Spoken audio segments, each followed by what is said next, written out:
एक बात हैं। ऐसे लगता है कि राम जी जब जीवन में हमारे सामने आए, जन्म लेके बारंबार आए, हाँ जी, उन्होंने इस चीज़ को बताया कि जब हम सोचते हैं ना कि शरीर ये कर सकता है, शरीर वो कर सकता है, उस शरीर रूपा यंत्र में रह के कैसे जीते। नहीं बेटे, आज दीपावली है, आज कितने पटाखे चले, हर पटाखे में रोशनी थी, शोर भी था, अभी भी शोर मच रहा है, कई पटाखे छुपे बैठे हैं, अभी भी फट रहे हैं, रोशनी भी हो रही है, सब कुछ हो रहा है। इसी तरह जीवन में बहुत बार रोशनी आती है, हम उसको बाहर का बाहर रहने देते हैं। एक आदमी वहाँ से अंतर में ले जाता है, जिस तरह कि बहुत बार भगवान ने जन्म लिया आप कहते हैं, वो बहुत बार जन्म हुआ तो पूछते हैं, हे भगवान आपका जन्म क्यों होता है, क्या चीज़ छोड़ जाते हो, आपका तन तो चले जाता है। लोग कहते हैं ये व्यक्त की पूजा है, हम व्यक्त कैसे मान लें, प्रमाण व्यक्त है, आपके जन्म में प्रमाण व्यक्त है, लेकिन वो तन तो अव्यक्त हो गया, इसलिए उसको हम व्यक्त की पूजा नहीं कहते, मिश्रित कहते हैं। मिश्रित में भी इस समय हम जिसको बुला रहे हैं वो अव्यक्त है, लेकिन कैसी भगवान की मेहर है कि अगर आपका प्रीत से दिल बुलाए, लगन से बुलाए, आपको वो सामने मिल जाते हैं, इसमें तो कोई शक नहीं। दर्शन भी हो जाते हैं, पर बोलते नहीं आप, अगर जब तक बोलते नहीं तब तक दर्शन होते रहते हैं, अगर आप बोलने लगे तो दर्शन भी गुप्त हो जाते हैं। एक आदमी को दर्शन की बात ही नहीं, वो तो उनके साथ ही रहता है, ठीक है, उसको किसका भय, उससे कोई नहीं डरता, क्योंकि वो किसी को डरा के नहीं रखता, उसे क्या जरूरत है कोई इज्जत करे, कोई हमें आसन पे बिठा के रखे ना, दूसरे को ना तोड़े, इसके लिए वो कोशिश करते रहते हैं, लेकिन अति हो जाए तो फिर युद्ध आरंभ होता है, और वो भी भगवान कराते हैं, लेकिन ये तो रहते ही भगवान के पास हैं, और जब अपने लिए तो उनको जरूरत ही कुछ नहीं, तभी तो लोगों को जरूरत पड़ जाती है उनके ऊपर हर किस्म की चीज़ फेंक देनी और अपना गन सारे उन पर ट्रांसफ़र कर देनी, क्योंकि उन्होंने कुछ नहीं कहा, कुछ नहीं किया, वरना अगर वो भी उस जगह में ना पहुंचे होते तो एक्शन ले लेते। वो तो दुखी है नहीं, क्योंकि उन्होंने बार बार भगवान के जन्म को चिंतन, ध्यान, समाधि के द्वारा समझा है, और उसमें तो वो तत्व देखा है।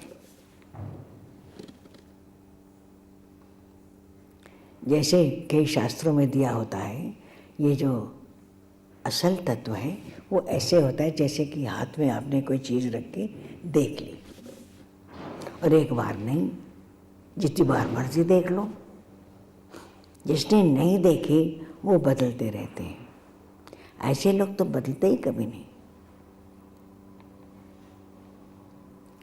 क्योंकि बदलने की जरूरत क्या है, जब उन्होंने सत्य को अपने सामने देखा फिर वो कैसे बदलेंगे, उनका सार, उनका तत्व वही रहेगा, उसमें उनको बार बार पढ़ने या याद करके चीज़ें करने की बात नहीं रहती, क्योंकि जिसने देख लिया उसको फिर दोबारा कौन सी चीज़ चाहिए। वो कह सकते हैं कि जी मुझे भाषा नहीं आती, मुझे ये नहीं आता, वो नहीं आता, सब कुछ कह सकते हैं, लेकिन सत्य को समझने के लिए कि बात ही नहीं थी, कोई बात ही नहीं थी तो समझना क्या? जो मैं नॉन एग्जिस्टेंट है उसको समझने की जरूरत क्या है? जब भी पूछोगे वो कहेगी इसकी जगह तो है नहीं। ठीक है, जब भी गुणों की बात करोगे वो गुण जानते हैं। जिसने एक बार गुणों का साक्षात्कार कर लिया है, अब वो गुणों के बारे में क्या पढ़ेगा? वो कहते हैं जी ये दो गुण मिश्रित होंगे तो यही होगा, और वो दो गुण मिश्रित होंगे तो ये वो होगा। क्योंकि एक बार जिसने साक्षात्कार कर लिया है उसको अब दोबारा करने की जरूरत नहीं होती। ठीक है, कोई बात करे वो कहते हैं इसका यही जवाब है, मानना है मान लो, नहीं मानना ना मानो। साधारण दृष्टिकोण से मानना भी कठिन होता है, क्योंकि उसका दृष्टिकोण तो बिल्कुल नहीं बदले होता है। जैसे कि दो संसारियों के आपस में दृष्टिकोण नहीं मिलते, इसी तरह उस बेचारे से तो किसका मिलेगा? So he is always in trouble. भक्तगण हमेशा इन ट्रबल। क्यों? उनका दृष्टिकोण फर्क है। ज्ञानीगण भी कष्ट में पड़े रहते हैं। क्यों? उनका दृष्टिकोण फर्क है। पुजारी ले लो, भागवत प्रिय ले लो, उन सबका दृष्टिकोण ही फर्क होता है। देखने में वो आपके साथ मिल सकते हैं, इसमें कोई शक नहीं, लेकिन दृष्टिकोण उनका बिल्कुल फर्क होता है। फिर उसको जानने के लिए निर्णय तो आपने करना है। वो तो प्रमाण दे के जाते हैं। एक आदमी कहता है भगवान तुम बार बार आते हो, और बार बार आकर तुम ये कहते हो, और बार बार दुनिया ये करती है। मैं इस बात का राज समझ जाऊं तो बहुत कुछ समझ जाऊंगे। एक तरफ वो भगवान के गुण गाता है, एक तरफ वो अपने को देखता है, एक तरफ भगवान की कहानियां पढ़ता है और जहान के रिएक्शन देखता है। कहता है ये रिएक्शन हो ही कैसे सकता था?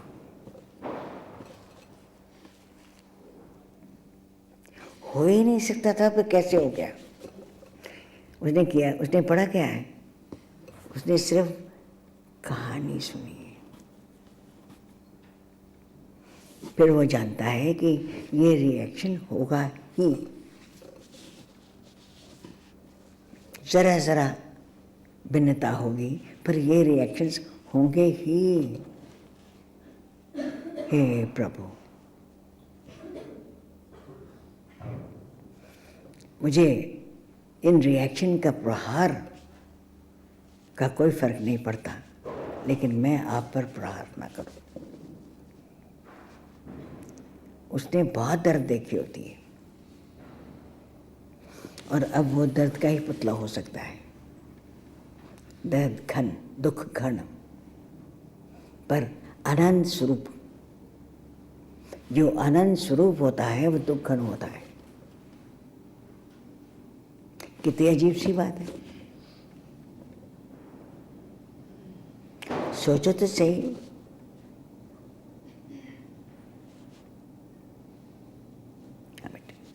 माँ, इसीलिए भगवान ने कहा कि जो मेरे को तनधारी मानते हैं। नहीं, इसीलिए नहीं कहा, वो दूसरे दृष्टिकोण से कहा है। ये तो वो अर्जुन को समझा रहे हैं कि तू क्यों तन से संग किए बैठा है? मैं भी तो तेरे जैसा इंसान हूँ। तू मुझे देख, मैं तो पूर्ण हूँ। वो तन में रहते हुए मैं तो पूर्ण के साथ नाता लगाता हूँ। मैं कोई ये नहीं करता इसके साथ नाता है, इसके साथ नहीं है। इसलिए तो उसको समझाते हुए कहते हैं कि ये तारा, ये सूर्य, ये चाँद, ये सब मुझी में है। क्यों? जब हमारी मौत आएगी इन सबको हम अपने साथ ले जाएंगे। वो हमें रहे बाहर रहे न रहे, हमें कोई फर्क नहीं पड़ता। ये दाज की तरह कर्म हमारे साथ चले जाएंगे, जहाँ भी जाएंगे वहाँ जाकर फिर पोटली खुल जाएगी। उसमें बात क्या बनती है? तो दृष्टिकोण बदल जाता है। समझने की कोशिश करो, कर्म फल जाएंगे तो ये दुनिया में बहुत सारे संगी साथी भी जाएंगे, लेकिन सबके नाम फर्क, सबके रूप फर्क, जिसका लेन देन है वो होता रहेगा। लेकिन इसके लिए उपनिषद कहते हैं एक नहीं बनता, क्योंकि एक तो इतने कर्म का फल ले नहीं सकता, इसलिए मोह वाले, संग वाले, उसके साथ और बहुत से आते हैं और सबको मिलकर कॉमन दुख होता है। 1 से 2, 2 से 4, 4 से 8, ये उपनिषदों में दिया हुआ है। अगर ये सत्य है तो फिर इसका अर्थ ये है कि मोह हो जाएगा। मोह की डोरी से बंधे हुए लोग इकट्ठे दुखी होते हैं। मेरा मेरा कहते कहते सारा घर बर्बाद हो गया और दुखी सारे हो गए। फिर उसमें से एक अंश बाहर निकल गया, वो सुखी हो गया। पर फिर भी ज़्यादातर देखते हो आप, कुलों में दुख सुख इकट्ठे आते हैं, नहीं तो मन में रिग्रेट्स आती हैं, कॉम्प्लेक्सेस आते हैं, बहुत चीज़ें आ जाती हैं। तो ये चीज़ें तो होती ही रहती हैं ना। वो जो मांडुक्य प्रश्न लगा कि ओम के तृतीय पाद में जो होते हैं सारे उसके आसपास के लोग, सबके पास ज्ञान आ जाता है।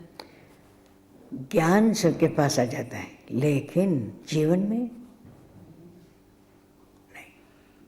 यहाँ कोई बंदा नहीं बैठा है जिसके पास ज्ञान नहीं है। सबके पास ज्ञान है और बहुत ज्ञान है, लेकिन उसको अगर आपने खोटा बना दिया तो क्या कसूर है? खोटे हम हैं, ज्ञान खोटा नहीं है, ज्ञान सबके पास है। इसीलिए कोई बात करता है तो हम कहें क्या है, कृपा ज्ञान दे देगी, और वही ज्ञान दे सकती है जो हम देते हैं। हमारे और उसमें कोई भेद नहीं, क्योंकि उसने सुना ही है, वो ज्ञान में तो पली है। शास्त्र ठीक कहते हैं, यहाँ किसको ज्ञान नहीं आता। कोई अपने आप को ज्ञान की हेंटने लगे, हम कहते हैं तुम उतर जाओ आसन से, दूसरे को खड़ा कर दो, क्योंकि आप तो अहंकार की तरफ चले हो। मैं ज्ञानी, मैं श्रेष्ठ, मैं संतगण। ऐसी बात नहीं। जो धोखेबाज हैं, जो गद्दार हैं, जो घर से संग नहीं करते, जो सब कुछ लेना ही जानते हैं, उनके पास इसकी सभ्यता नहीं है। ज्ञान तो है। ये डिफरेंस है, एक घर तोड़ू है, एक घर जोड़ू है। ज्ञान घर तोड़ू नहीं हो सकता, लेकिन आपका कर्म अहंकार में भरा हुआ बहुत ही भरा हो सकता है, और वो सिर्फ तोड़ू हो सकता है। या आप मिट के भी जोड़ लेंगे, या आपका अहंकार तोड़ ही सकता है। इसलिए ज्ञान सबके पास है। एक कहता है हम जानते हैं, आई नो बेटर, उसको ना लेनी आती है। जिसको ना लेनी नहीं आती वो तोड़ ही सकता है सिर्फ।